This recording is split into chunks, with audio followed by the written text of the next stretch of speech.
साथीहरू नमस्कार। यहाँहरूलाई फेरि पनि स्वागत छ यस युट्युब च्यानलमा। सङ्गठित संस्था पूर्व योग्यता परीक्षालाई मध्यनजर गरेर अर्को एउटा मोडेल सेटका साथ उपस्थित भइसकेको छु। कृपया भिडियोलाई अन्तिम समयसम्म हेर्ने प्रयास गर्नुहोला र यदि यहाँहरू यस च्यानलमा नयाँ हुनुहुन्छ भने सब्स्क्राइब गरेर हामीसँग जोडिन पनि सक्नुहुनेछ। आउनुहोस् ढिलो नगरी सुरु गरौँ आजको विषयवस्तु। आजको विषयवस्तुको सबभन्दा पहिला हामी सामान्य ज्ञान खण्डबाट विभिन्न 15 वटा प्रश्नहरू छलफल गर्छौँ र यहाँ पहिलो प्रश्न रहेको छ, सजिलैसँग नष्ट हुने प्लास्टिक कुन हो भनिएको छ। सजिलैसँग नष्ट हुने प्लास्टिक सोधेको छ हामीलाई र अप्सनहरू 4 वटा रहेका छन्। पोलिभिनाइल क्लोराइड PVC, पोलिप्रोपाइलिन PP, पोलिस्टेरिन PS र बायोपोल भन्ने रहेको छ है त। अब हेरौँ साथीहरू, यसको सही जवाफ चाहिँ अप्सन डी हो। Option D Biopol. बायोपोल चाहिँ एउटा यस्तो प्लास्टिक हो जुन चाहिँ बायोडिग्रेडेबल प्लास्टिक हो है त। भनेको यो चाहिँ अरू प्लास्टिक जस्तो होइन, यसलाई चाहिँ सजिलैसँग नष्ट गर्न सकिन्छ है त। यो माथिको 3वटा चाहिँ अरू प्लास्टिकहरू हो है त। नष्ट नहुने प्लास्टिकहरू माथिको 3वटा हो है त। ल अब अर्को प्रश्न हेरौँ। प्रश्न नम्बर 2, फुल नफुली फल लाग्ने वनस्पति कुन हो भनिएको छ। फुल नफुली फल लाग्ने वनस्पति चाहिँ कुन हो त साथीहरू? यसको आन्सर हजुरहरूले कमेन्ट गर्न सक्नुहुनेछ। यसको सही जवाफ रहेको छ अप्सन ए लप्सी है त। लप्सी चाहिँ के हो त? फुल नफुली फल लाग्ने वनस्पति हो है त। त्यसैगरी यो अप्सन डी मा रहेको अर्डिर भन्ने चाहिँ यो चाहिँ के हो त भन्दाखेरि हरियो तेल हुने वनस्पति है त। यो अर्डिरको तेललाई चाहिँ हरियो तेल भनिन्छ है त। ल अब अर्को हेरौँ। खतरामा परेका वा लोप हुने अवस्थामा पुगेका वन्यजन्तुहरूको अध्ययन गर्ने र यस क्षेत्रमा लागेका वैज्ञानिकहरूलाई पुरस्कृत गर्ने उद्देश्यले प्रदान गरिने पुरस्कार कुन हो भनेर सोधेको छ। यहाँ अप्सनमा रहेका छन् global 500 award, gallantry conservation award, blue planet award, Goldman environmental award भनेर 4 वटा अप्सनहरू रहेका छन्। अब हेरौँ साथीहरू, यो अप्सन डीमा रहेको गोल्डम्यान इन्भाइरोमेन्ट अवार्डलाई चाहिँ वातावरण क्षेत्रको सबैभन्दा यो नोबेल पुरस्कार भनिन्छ। वातावरण क्षेत्रको नोबेल पुरस्कार अर्थात् ग्रिन नोबेल भनेर पनि चिनिन्छ है त। यो अप्सन डी चाहिँ यसको यो चाहिँ सही होइन है, यो चाहिँ भएन। ब्लू प्लानेट अवार्ड भनेको पनि वातावरण क्षेत्रसँग सम्बन्धित कार्य गर्ने व्यक्तिलाई दिने पुरस्कार हो होइन, ब्लू प्लानेट अवार्ड। र यो वातावरण क्षेत्रको सबैभन्दा ठुलो पुरस्कार राशि भएको पुरस्कार भनिन्छ। भनेपछि यो पनि भएन है। अब यहाँ अप्सन एमा रहेको ग्लोबल 500 अवार्ड भन्ने छ, यो चाहिँ UNEP United Nations environmental programme भन्ने संस्थाले चाहिँ स्थापना गरेको हो होइन। र यो नेपालमा यो नेपाली पहिलो पाउने यसको यो UNEP ले दिने पुरस्कार ग्लोबल 500 अवार्ड पाउने पहिलो नेपाली चाहिँ डाक्टर कृष्ण कुमार पाण्डे हुन् है त। यो पनि ख्याल गर्नु होला हजुरहरूले। र यो प्रश्नको सही जवाफ चाहिँ अप्सन बी हो है। ग्यालेन्ट कन्जर्भेसन अवार्ड चाहिँ यो खतरामा परेका वा लोप हुने अवस्थामा पुगेका वन्यजन्तुहरूको अध्ययन गर्ने र त्यस क्षेत्रमा लागेका वैज्ञानिकहरूलाई पुरस्कृत गर्ने उद्देश्यले प्रदान गर्ने पुरस्कार चाहिँ यो रहेको छ है त। भनेपछि नेपालबाट यो पुरस्कार पाउने चाहिँ डाक्टर मुकेश कुमार चालिसे हुन् है त। उनले चाहिँ बाँदरको विषयमा चाहिँ अध्ययन गरेका थिए है त। यो कुराहरू हजुरहरूले नोट गर्नुहोला। मैले जुन एक्स्ट्रा कुराहरू भन्छु त्यो चाहिँ हजुरहरूले नोट गर्नुहोला है त। यसले धेरै सहयोग गर्छ। थप यो रिलेटेड कुराहरू हामीले पढ्दै गयौँ भने इक्जाममा चाहिँ हामीलाई एकदमै सजिलो हुने गर्छ है त। ल अर्को प्रश्न हेरौँ। ग्रिन क्रस इन्टरनेसनल को संस्थापक अध्यक्ष को हुन् भनेर सोधेको छ है त। ग्रिन क्रस इन्टरनेसनल भन्ने एउटा अन्तर्राष्ट्रिय स्तरको संस्था छ। त्यो संस्थाको चाहिँ संस्थापक अध्यक्ष को हुन् भनेको छ। यो यसको सही जवाफ चाहिँ अप्सन एमा रहेको मिखाइल गोर्बाचोभ भन्ने व्यक्ति हुन् है त। मिखाइल गोर्बाचोभ यो सोधिसकेको छ शाखा अधिकृत 2074 सालमा। यो प्रश्न पनि त्यतिकै महत्त्वपूर्ण प्रश्न हो है त। ल अब अर्को प्रश्न हेरौँ। चार्ल्स डार्विनले थ्योरी अफ नेचुरल सिलेक्सन नामक कृति कहिले प्रकाशित गरे भनेर सोधिएको छ है त। थ्योरी अफ नेचुरल सिलेक्सन चाहिँ कहिले प्रकाशित भएको त साथीहरू? हजुरहरूले एन्सर कमेन्ट गर्नुहोला। यसको सही जवाफ रहेको छ अप्सन सी है। अप्सन सी 1831 सन् 1831 मा चाहिँ चार्ल्स डार्विनले चाहिँ थ्योरी अफ नेचुरल सिलेक्सन भन्ने कृति चाहिँ प्रकाशित गरेका थिए। र चार्ल्स डार्विनसँगै सम्बन्धित अर्को एउटा पुस्तक ओरिजिन अफ स्पेसिस भन्ने पनि हो, एकदमै महत्त्वपूर्ण, यो पनि सोधिराखेको हुन्छ। र यो ओरिजिन अफ स्पेसिस भन्ने पुस्तक चाहिँ उनले कहिले प्रकाशित गरेका थिए त भन्दाखेरि सन् 1859 है, यो अप्सन डीमा रहेको 1859 चाहिँ ओरिजिन अफ स्पेसिस भन्ने कृति प्रकाशित भएको साल हो है त। यति कुराहरू हजुरहरूले नोट गर्नुहोला। ल अब अर्को प्रश्न हेरौँ। प्रश्न नम्बर 6 मा रहेको छ तलका भनाइहरू अध्ययन गर्नुहोस् र सही उत्तर छान्नुहोस् भनेको छ। अब यहाँ पहिलो भनाइरहेको छ रक्त सञ्चारका पिता भनेर विलियम हार्वेलाई चिनिन्छ भनेको छ। यो एकदमै सही रहेको छ। मौरी पालन गरी मह उत्पादन गर्ने कलालाई चाहिँ सेरिकल्चर भनिन्छ भनेको छ। यो चाहिँ गलत रहेको छ है। सेरिकल्चर भनेको चाहिँ रेशम उत्पादन गर्ने कला हो।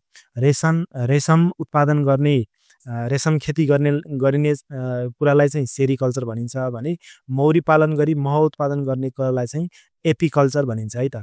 एपिकल्चर हैन, एपिआई कल्चर है त। एपिकल्चर भनेर चाहिँ मौरी पालन मह उत्पादन गर्ने कलालाई चिनिन्छ है त। भनेपछि यो के भयो त यसको 1 ठिक 2 बेठिक भनेपछि हाम्रो अप्सन बी चाहिँ राइट आन्सर भयो है त। ल अब अर्को प्रश्न 7 नम्बर प्रश्नमा सोधेको छ निम्नमध्ये कुन भनाइ सत्य होइन भनेको छ भनेपछि गलत भनाइ चाहिँ हामीले पत्ता लगाउनु पर्ने छ है त।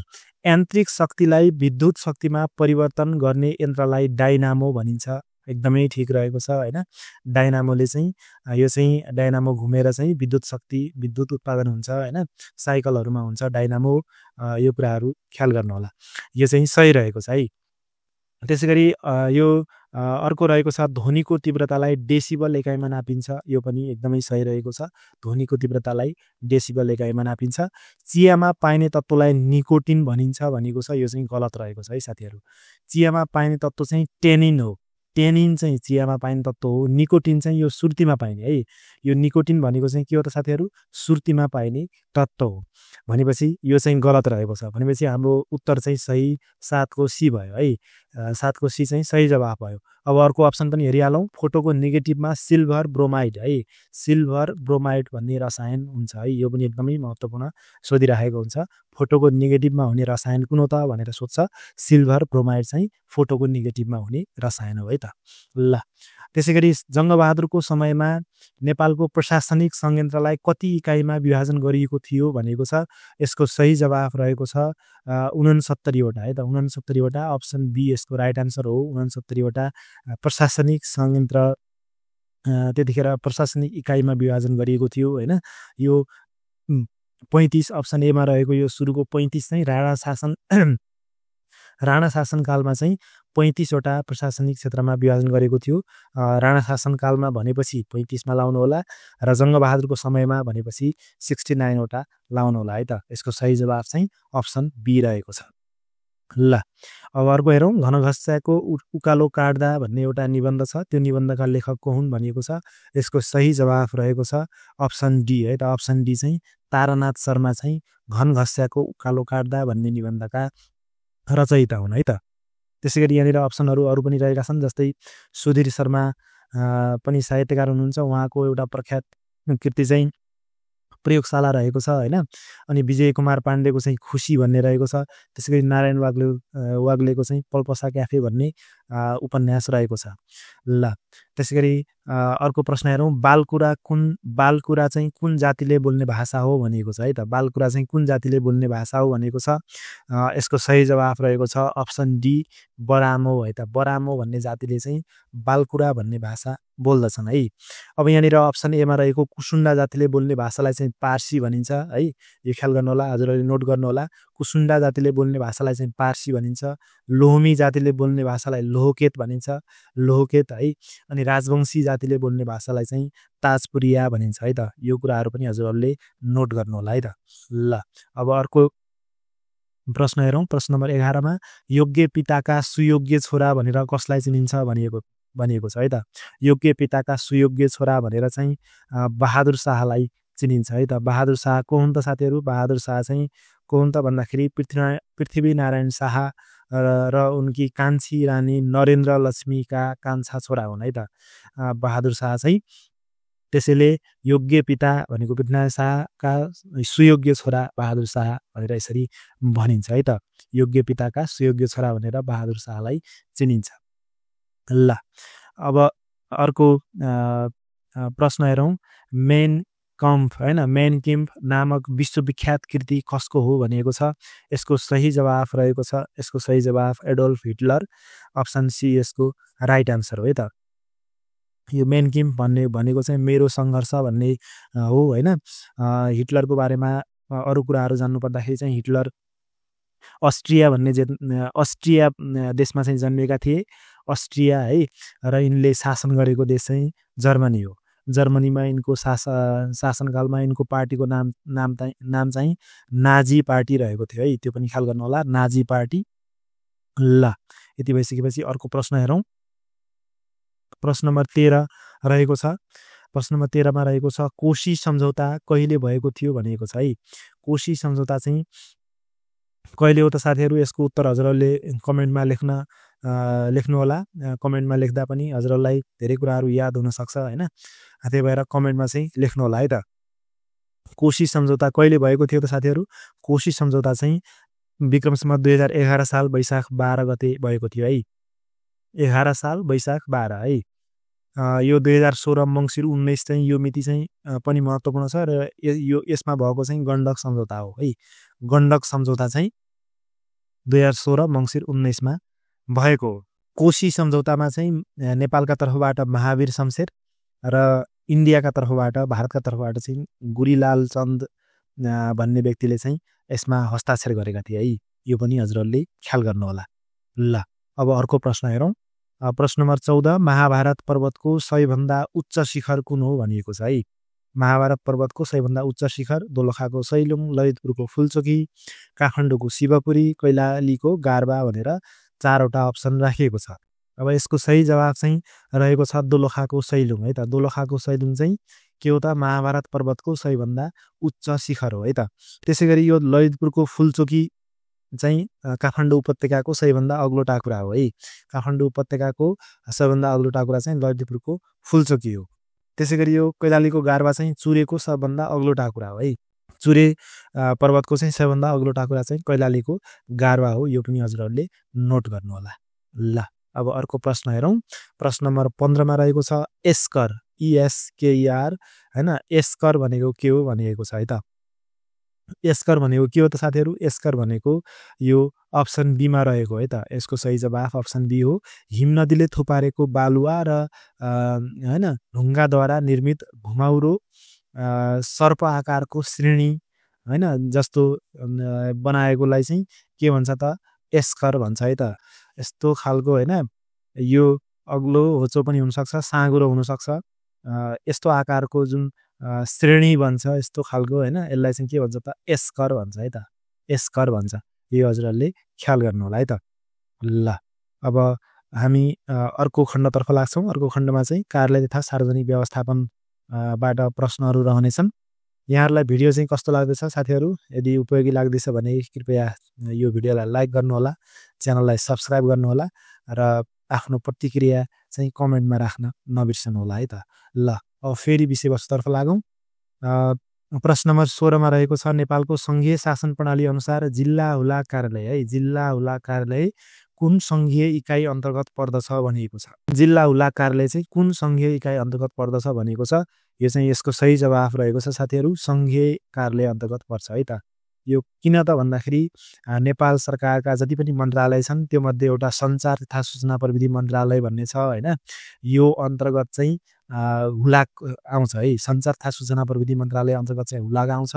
यो मन्त्रालय अन्तर्गत हुलाक सेवा विभाग भन्ने रहेको छ हैन। हुलाक सेवा विभागले चाहिँ देशका 77 वटै जिल्लामा रहेका जिल्ला हुलाक कार्यालयहरूलाई यसले चाहिँ के गर्छ त? यो मातहत रहन्छन् है त। भनेपछि सूचना तथा सञ्चार प्रविधि मन्त्रालय सबभन्दा माथिल्लो निकाय, त्योभन्दा तल हुलाक सेवा विभाग र हुलाक सेवा विभाग अन्तर्गत चाहिँ 77 वटा जिल्ला हुलाक कार्यालय रहेका छन्। भनेपछि यो के भयो त? नेपालको सङ्घीय कार्यालय रहेको छ है त। सङ्घीय इकाइको चाहिँ कार्यालय हो भन्ने कुरा हामीले बुझ्नु पर्यो है त। ल अब अर्को प्रश्न हेरौँ। प्रश्न नम्बर 17 नेपालमा नागरिक बडापत्रको सुरुवात कहिले भएको हो भनिएको छ। नेपालमा नागरिक बडापत्रको सुरुवात चाहिँ विक्रम सम्वत 2056 सालमा भएको है त। Option C is the right answer है त। Option C is the right answer. 2056 सालदेखि चाहिँ नागरिक बडापत्र सिटिजन चार्टर पनि भन्छ हैन, यो चाहिँ सुरुवात भएको हो। ल प्रश्न नम्बर 18 हेरौँ। पूर्व निर्धारित उद्देश्य प्राप्तिका लागि स्थापना भएको निकाय वा अड्डालाई के भनिन्छ भनेको छ। एकदमै सजिलो प्रश्न रहेको छ साथीहरू। यो चाहिँ कार्यालय है त। कार्यालय, कार्य प्लस आलय हैन, कुनै काम गर्ने ठाउँ, पूर्व निर्धारित उद्देश्य प्राप्तिका हेतु चाहिँ काम गर्नुपर्ने हुन्छ हैन, त्यस्तो स्थानलाई चाहिँ के भन्छ त साथीहरू, कार्यालय भन्छ है त। सजिलो रहेको छ। अर्को प्रश्न हेरौँ। देखाएका मध्ये कुन चिठी पत्रको अंशमा पर्दैन भनिएको छ। पत्र सङ्ख्या र चलानी नम्बर पर्छ साथीहरू हैन। पत्र सङ्ख्या र चलानी नम्बर उल्लेख गर्नुपर्छ चिठी पत्रमा। यो चिठीको महत्त्वपूर्ण भाग हो हैन। पत्र सङ्ख्या र चलानी नम्बर बिना त्यो पत्रले आधिकारिकता पाउँदैन, त्यही भएर यो चाहिँ महत्त्वपूर्ण रहेको छ। त्यसैगरी पत्रको विषय हुन्छ, विषय बिनाको पत्र हुँदैन हैन। पत्रको बेहोरा, विषयले खुलाएको हैन जुन बेहोरा हुन्छ, पत्रको मेन सार हैन, मुख्य कुरा पत्रको चाहिँ त्यो पत्रको बेहोरा हो, यो पनि हुने भइहाल्यो। र यो डी मा रहेको छ प्रतिवेदन भनेको छ, यो चाहिँ हुँदैन है। प्रतिवेदन भनेको छुट्टै कुरा हो हैन, त्यसको यो चाहिँ यो चिठी पत्र अन्तर्गत आउँदैन भनेपछि अप्सन डी यसको राइट आन्सर रहेको छ। ल अब प्रश्न नम्बर 20 हेरौँ। Office exist anywhere where certain kinds of works are perform भनेको छ है। यो भन्ने भनाइ कसको हो भनेको छ। यसको यो भनाइ चाहिँ कसको त साथीहरू, एडवर्ड रोज भन्नेको चाहिँ यो भनाइ हो है त। यो ख्याल गर्नु होला, कहिलेकाहीँ सोध्न सक्छ हैन, यस्तो कुराहरू पनि यो चाहिँ ख्याल गर्नु होला है त।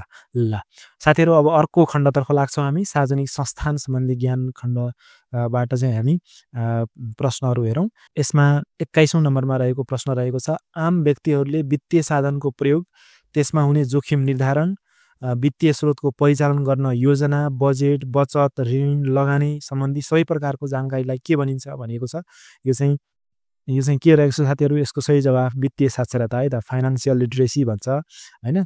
यसको सही जवाफ चाहिँ वित्तीय साक्षरता, अप्सन डी यसको राइट आन्सर है त। ल प्रश्न नम्बर 22 हेरौँ। सार्वजनिक संस्थानको प्रभावकारिता र सफलता कुन आधारमा मापन गरिनु पर्दछ भनिएको छ। वस्तुको निर्यात मात्रैले त्यसको प्रभावकारिता र सफलता निर्धारण हुँदैन हैन। भवनको उपलब्धता, कुनै संस्थानको भवनले यसमा खासै केही रोल गर्दैन हैन। संस्थानको सङ्ख्याले पनि खासै केही गर्दैन भनेपछि अप्सन सी सामाजिक प्रभाव कस्तो पर्यो हैन, र त्यसले दिने सेवाको गुणस्तर चाहिँ कस्तो छ। यी दुईटा कुराले चाहिँ सार्वजनिक संस्थानको प्रभावकारिता र सफलता चाहिँ मापन गरिनु पर्दछ भन्ने गरिन्छ है त। भनेपछि यसको सही जवाफ अप्सन सी। प्रश्न नम्बर 23। नाफा बजेट भन्नाले कस्तो बजेटलाई जनाउँछ भनेको छ। बजेट 3 प्रकारको हुन्छ साथीहरू, नाफा बजेट, घाटा बजेट र सन्तुलित बजेट। त्यो मध्ये चाहिँ नाफा बजेट भनेको चाहिँ के हो त भन्दाखेरि आम्दानी भन्दा चाहिँ खर्च कम भएको बजेटलाई चाहिँ नाफा बजेट भनिन्छ है त। आम्दानी चाहिँ बढी, खर्च चाहिँ कम है त। आम्दानी भन्दा खर्च बढी भएकोलाई घाटा बजेट भनिन्छ हैन। अनि आम्दानी र खर्च समान भएकोलाई सन्तुलित बजेट भनिन्छ हैन। यो कुराहरू हजुरहरूले ख्याल गर्नु होला है त। अप्सन सी यसको सही जवाफ रहेको छ। त्यसैगरी प्रश्न नम्बर 24 हेरौँ। सबैभन्दा कम सार्वजनिक संस्थान रहेको क्षेत्र कुन हो भनिएको छ। सबैभन्दा कम सार्वजनिक संस्थान रहेको क्षेत्र चाहिँ व्यापारिक क्षेत्र रहेको छ साथीहरू। व्यापारिक क्षेत्रमा चाहिँ चारवटा संस्थान रहेका छन् है त। व्यापारिक क्षेत्रमा 4वटा रहेका छन्। जनउपयोगी र सामाजिक क्षेत्रमा चाहिँ 5-5वटा, सेवा क्षेत्रमा सबैभन्दा बढी 11वटा, औद्योगिक क्षेत्रमा चाहिँ 10वटा रहेका छन् है त। औद्योगिक क्षेत्रमा चाहिँ 10वटा रहेका छन्। यसको सही जवाफ चाहिँ अप्सन ए रहेको छ है त। ल अब अर्को प्रश्न हेरौँ। तलका मध्ये कुन प्रकारको लेखा प्रणाली हाल नेपालका सरकारी संस्थाहरूमा बढी प्रयोग हुन्छ भनेको छ। यसको सही जवाफ चाहिँ अप्सन सी नगदमा आधारित लेखा प्रणाली चाहिँ के हुन्छ त हाम्रो सबैभन्दा बढी प्रचलनमा रहेको छ है त। नगद कारोबार हुँदाका बखत चाहिँ लेखा राख्ने प्रणाली हो यो चाहिँ हैन। अब बिस्तारै नगदबाट चाहिँ यो प्रोत्भावीमा आधारित लेखा प्रणालीमा शिफ्ट हुने क्रम चाहिँ अब सुरु भएको छ लगभग हैन। सुरु भइसकेको चाहिँ होइन, तर यसमा जाने भनेर त्यो अनुसारको योजना चाहिँ बनाउँदैछ सरकारले है त। अहिलेसम्म हाम्रो कार्यान्वयनमा रहेको चाहिँ यो नगदमा आधारित लेखा प्रणाली हो है त। ल साथीहरू अब व्यावहारिक गणिततर्फ लागौँ है त। प्रश्न नम्बर 46 हेरौँ साथीहरू। यो चाहिँ गणितका आधारभूत क्रियाहरूबाट हो र यो हेर्दा सामान्य देखिए पनि क्वेसन अलिकति ट्रिकी छ हैन। यसमा चाहिँ हामीले अब गणितको बेसिक रुल जुन बोर्ड मास हुन्छ, बोर्ड मास रुल योभन्दा अगाडिका भिडियोहरुमा पनि मैले चर्चा गरिसकेको छु। ब्र्याकेट सुरुमा, त्यसपछि अफ, त्यसपछि डिभिजन, मल्टिप्लिकेसन, एडिसन र सब्स्ट्र्याक्सनलाई यसरी क्रमबद्ध रूपमा चाहिँ यो गर्नुपर्ने हुन्छ है। अब यो क्वेशन हल गर्नतर्फ लागौँ है त। 36 माइनस अब यहाँनिर अब 7 ले 16 पनि जाँदैन हैन भनेपछि अब के गर्ने त भन्ने कन्फ्युजन हुन सक्छ। अब यसलाई कसरी गर्ने त साथीहरु भन्दाखेरि यहाँनिर गर्ने तरिका चाहिँ 48 इन्टु यसलाई कति लेख्न सकिन्छ त भन्दाखेरि 7/16 लेख्न सकिन्छ है। यसरी लेख्न यसलाई सकिन्छ। यसरी लेख्न सकेपछि अब माइनस यो यसलाई जस्ताको तस्तै हामी सारौँ है त। यसलाई जस्ताको तस्तै सारेपछि ल अब हेरौँ है त। अब 16 त्यहाँ 48 है भनेपछि 36 माइनस 7 त्यहाँ 21 है। यो भयो हैन। अब यो ठुलो कष्ट छँदैछ माइनस। अब यहाँ हेरौँ सुरुमा के हुन्छ त हाम्रो एडिसन हुन्छ। एडिसन अनि त्यसपछि सब्स्ट्र्याक्सन हो भनेपछि यो कति भयो त 19 र 3 22 भयो है। 22 माइनस 24 यो भयो ल। अब के हुन्छ त 36 माइनस 21 कति हुन्छ त साथीहरु भन्दाखेरि कति हुन्छ त भन्दाखेरि 15 हुन्छ है। 15 हुन्छ माइनस अब यहाँ 22 बाट 24 घट्दाखेरि -2 है त। -2 24 बाट 22 नै घटाउने हो। यो चाहिँ अब सानोबाट ठुलो घटाएको भएर चाहिँ माइनस चिन्ह चाहिँ आउँछ है त। भनेपछि अब 15 अब यो माइनस र माइनस के हुन्छ त साथीहरु प्लस हुन्छ है त। प्लस हुन्छ कहिले पनि माइनस र माइनस चाहिँ के हुन्छ त प्लस हुन्छ है। ल 15 2 कति आउँछ त साथीहरु यसको आन्सर 17 है त। भनेपछि अप्सन ए चाहिँ हाम्रो सही उत्तर हुन जान्छ है त। यस्तो खालको क्वेशनमा चाहिँ यसरी गर्नुपर्ने हुन्छ है त। यस्तो केस आयो भने यसलाई हामीले अपनमा राखेर हामीले यसलाई काटकुट गरेर चाहिँ निकाल्न सक्छौं है त। ल अब अर्को प्रश्न हेरौँ। प्रश्न नम्बर 47 मा के भनेको छ त साथीहरु हेरौँ त। एउटा लट्ठीको 3/4 भाग बराबर 12 मिटर भए सो लट्ठीको 5/8 भाग बराबर कति हुन्छ भनेर सोधेको छ है त। के भनेको छ त हामीलाई क्वेशनमै दिएको 3/4 भाग भनेको 12 मिटर हो हैन। अब हामीले 5/8 भाग बराबर कति हुन्छ निकाल्नु छ भनेपछि त्यसलाई चाहिँ हामीले मानौँ है त साथीहरु। ल 5/8 भाग बराबर चाहिँ कति हुन्छ त हाम्रो भन्दाखेरि अब यसलाई हामीले x मान्यौं हैन। x मान्यौं भने यो 5/8 भयो हैन। यो यसो भयो। यो चाहिँ क्रस रुलबाट हामीले चेन रुलबाट गर्ने हो साथीहरु है। अब यो चेन रुलमा के हुन्छ त भन्दाखेरि यो यसरी 3/4 इन्टु x यसलाई मल्टिप्लाई गर्ने हैन इज इक्वल टु 12 इन्टु 5/8 यो दुईटा मल्टिप्लाई गर्ने यो दुईटा मल्टिप्लाई गर्ने यो गरेर हाम्रो यहाँनिर अब x इज इक्वल टु कति हुन्छ त 12 इन्टु 5/8 इन्टु अब यो यतातिर आउँदाखेरि चाहिँ 4 माथि हुन्छ अनि 3 चाहिँ तल आउँछ है। अब यसलाई काटकुट गर्ने साथीहरु। यसलाई काट्दाखेरि 4 दुने हैन 8 अनि 2 ले 12 लाई 3 पटक हैन। यो 3 काट्यो भनेपछि हाम्रो कति बच्यो त भन्दाखेरि 5 बचेछ है। भनेपछि 5/8 भाग बराबर चाहिँ कति हुने रहेछ त साथीहरु लट्ठीको 5 मिटर हुने रहेछ है त। 5 मिटर चाहिँ हुने रहेछ। यसको सही जवाफ चाहिँ 5 मिटर भयो। यसरी यसलाई हल गर्न सकिन्छ है त। प्रश्न नम्बर 48 हेरौँ साथीहरु। 4 8 x 12 दिएको छ है। समानुपातमा भए भने x को मान कति हुन्छ भनेर सोधेको छ है त। अब यो रुलमा समानुपातमा के हुन्छ त साथीहरु समानुपातमा चाहिँ a/b = c/d हुन्छ है। यस्तो हुन्छ। यो समानुपातको नियम नै हो। भनेपछि हामीले यसलाई कसरी लेख्न सक्छौं 4/8 = x/12 है त। यसरी लेख्न सक्छौं। यो a यो b यो c यो d है त। भनेपछि a/b = c/d यो लेख्न सकिन्छ हाम्रो समानुपातको नियम अनुसार। भनेपछि अब x कति हुने भयो त भन्दाखेरि 4 * 12/8 हुने भयो हैन। यो मल्टिप्लिकेसन गर्दाखेरि भनेपछि 4 ले 8 लाई 2 पटक 2 ले 12 लाई 6 पटक भनेपछि x = कति भयो त 6 भयो है त। x = 6 भयो। यसको सही जवाफ चाहिँ 6 भयो है त। ल अब अर्को प्रश्न हेरौँ। प्रश्न नम्बर 49 हेरौँ साथीहरु। यो चाहिँ टाइम एन्ड वर्कको क्वेशन रहेको छ।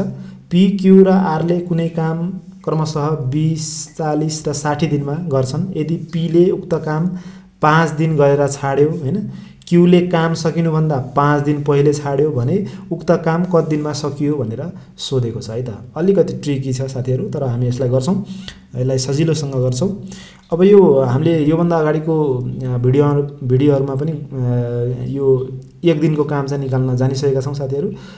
त्यसकारण यदि हजुरहरुले हेर्नु भएको छ भने त्यो हेर्नु होला सुरुमा हैन। यो एक दिनको काम चाहिँ कसरी निकाल्ने त भन्दाखेरि जस्तै हामीले यहाँ क्वेशन हेर्नु पर्यो। क्वेशनमा के भनेको छ भन्दाखेरि पी ले चाहिँ 5 दिन गरेर छोडेको छ भनेपछि हामीले एक दिनको पी को काम कति हुन्छ त 1/20 हुन्छ हैन। पी को एक दिनको काम चाहिँ 1/20 हुन्छ। उले 5 दिन कति गर्यो भन्नको लागि यसरी यो निकाल्न सकिन्छ। 5 दिनको काम चाहिँ यसरी आउँछ है, यसरी आउँछ। अनि यो काम चाहिँ जोड्ने अब है, जोड्ने। अब यो पी को काम भयो। अब क्यू को काम निकाल्ने। क्यू को कामको लागि 1/40 हैन। अनि के भनेको छ त क्यूले भन्दाखेरि क्यूले काम सकिनु भन्दा 5 दिन पहिले छोड्यो भनेको छ। अब हामीलाई कति दिन काम चल्यो त्यो चाहिँ थाहा छैन। त्यसलाई हामी x मानौ टोटल x दिन चाहिँ काम चल्यो है। टोटल x दिन चाहिँ काम चल्यो र उले 5 दिन पहिले छोडेको भनेपछि -5 गर्यौं हैन। 5 दिन पहिले छोडेको भनेपछि अब यो टोटल कामबाट 5 दिन घटाउँदाखेरि चाहिँ उले गरेको कति दिन काम गर्यो त्यो दिन चाहिँ आउँछ है त। उले एक दिनमा 1/40 गर्छ अनि त्यति दिनमा चाहिँ गरेको निकाल्नको लागि चाहिँ यो मल्टिप्लाई गरेको है त साथीहरु। ल यो चाहिँ क्यू को आयो है, क्यू को आयो। अब प्लस अब त्यसपछि आर। अब आर ले चाहिँ एक दिनमा 1/60 काम गर्छ हैन, 1/60 काम गर्छ। अब आर ले चाहिँ यहाँ छोडेको केही पनि भनेको छैन। पी ले 5 दिन पछि छोडेको हो, क्यू ले 5 दिन पहिले छोडेको हो सकिनु भन्दा हैन। भनेपछि क्यू ले त माफ गर्नु होला, आर ले त सुरुदेखि अन्तिमसम्म गरेको भनेपछि आर ले कति गर्यो त साथीहरु? आर ले टोटल x दिन हैन, टोटल त x दिन हो हाम्रो, x दिन नै गर्यो है त। x दिन नै गरिसकेपछि अब यो टोटल काम बराबर के आउने भयो त 1 काम आउने भयो है, 1 काम आउने भयो। यो त एकदम बुझ्न जरुरी छ। यो 1 कामको कन्सेप्ट चाहिँ बुझ्नुपर्छ है साथीहरु। यो p ले गरेको काम प्लस q ले गरेको काम प्लस r ले गरेको काम टोटल काम बराबर चाहिँ 1 काम हो है त, 1 काम हो, पूरा काम हो भन्न खोजेको यो चाहिँ। अब यसलाई हल गरेपछि हामीलाई चाहिँ x को मान प्राप्त हुन्छ है त। ल अब यसलाई हेरौँ है त। ल यसलाई 5 र 4 ले काटौँ है, 1/4 प्लस है। अब यो कति भयो त x - 5 हैन अपन 40 प्लस x अपन 60 = 1 भयो है। अब यो यसको लस कति हुन्छ त साथीहरु? यसको लस चाहिँ कति हुन्छ त 120 हुन्छ है, 120 हुन्छ। ल अब 4 ले गर्दाखेरि 30 प्लस हैन, यसले गर्दाखेरि 3 हुन्छ। अनि यो माथिसँग गुणन गर्नुपर्छ हैन। अनि 60 ले चाहिँ 60 दुना हैन 2x = 1। ल अब हेरौँ। अब यो कति भयो त 30 प्लस 3x हैन, यो गुणन गरेको -5 यहाँ 15 प्लस 2x अपन 120 = 1 है त। ल अब यहाँ फेरि हेरौँ। यो कति हुने भयो त भन्दाखेरि यो 30 अनि यो -15 भनेपछि कति हुने भयो? 30 बाट 15 घट्यो 15 नै हुने भयो। अनि यो 3x र 2x चाहिँ जोडियो है, 5x भयो है। अनि यो 120 ले चाहिँ यतातिर आएर गुणन गर्यो 120 नै भयो है त। भनेपछि 5x = 120 - 15 भयो हैन। भनेपछि यो 105 भयो। अब x = 105 अपन 5 है त। भनेपछि 5 ले अब यसलाई काट्दाखेरि कति हुन्छ त 5 दुना 10 हैन। अनि त्यसपछि 5 एका 5 भनेपछि 21। भनेपछि x = 21 दिन है त। भनेपछि टोटल काम चाहिँ कति दिन भएको रहेछ त भन्दाखेरि 21 दिन भएको रहेछ भन्ने कुरा यहाँबाट हामीले निकाल्यौं है त। 21 दिन टोटल काम भएको रहेछ भनेपछि यहाँनिर अब क्यू ले कति दिन गरेछ त भन्दाखेरि 21 - 5 भनेको कति दिन गरेछ त भन्दाखेरि 16 दिन उसले यो क्यू ले चाहिँ गरेछ। हामीलाई क्यू ले कति दिन काम गर्यो भनेर सोधेको छैन हैन, तर सोध्न सक्छ। त्यही भएर टोटल काम चाहिँ हाम्रो 21 दिन भएको रहेछ। अब 21 दिनमा चाहिँ क्यू ले गरेको चाहिँ 16 दिनको काम रहेछ, किनकि उले 5 दिन अगाडि नै छोडिसकेको थियो है त। ल प्रश्न नम्बर 50 हेरौँ साथीहरु। 6000 को 2/3 को 1/2 को 50% को 0.1 कति हुन्छ भनेर यस्तो टाइपको क्वेशन पनि सोध्न सक्छ। यसलाई अब यहाँनिर हल गर्ने कोसिस गरौँ। 6000 लेखौँ है त सुरुमा। 6000 को भनेपछि हामीलाई इन्टु हुन्छ। 6000 को 2/3 भनेको 2/3 हैन 2/3 को फेरि को आयो, को भनेको इन्टु है 1/2 फेरि को है, फेरि को भनेको गुणन, अनि 50%, 50%लाई हामीले कसरी लेख्ने त 50/100 हैन, 50/100 फेरि को आयो, फेरि को भनेको इन्टु हैन 0.1 चाहिँ कति हुन्छ, अब यो चाहिँ कति हुन्छ भनेर हामीलाई सोधेको है त। ल अब यसलाई हल गर्ने प्रयास गरौँ है त। ल अब यो 3 ले योलाई गर्दाखेरि 3 दुना 6 हैन 2000 है 2000। अब यो 0 ले यो 0 काट्यो है, यो एउटा 0 ले चाहिँ यो एउटा 0 काट्यो, यो 2 ले चाहिँ यो 2 लाई काट्यो हैन। भनेपछि कति रह्यो त भन्दाखेरि यो 200 × 5 1000 हुन्छ हैन, इन्टु अब 0.1 बाँकी छ, 0.1 बाँकी छ भन्दाखेरि 1000 लाई 0.1 ले गुणन गर्दाखेरि चाहिँ कति हुन्छ त 100 हुन्छ, एउटा 0 हट्छ हैन 100 हुन्छ। भनेपछि कति हुने रहेछ त यसको आन्सर 100 है त साथीहरु। ल साथीहरु भिडियो सकिएको छ, यहाँहरुलाई कस्तो लाग्यो, यदि उपयोगी लाग्यो भने कृपया यो भिडियोलाई लाइक गर्नुहोला, च्यानललाई सब्स्क्राइब गर्नुहोला र कस्तो लाग्यो आफ्नो प्रतिक्रिया चाहिँ कमेन्टमा राख्न नबिर्सनुहोला है त।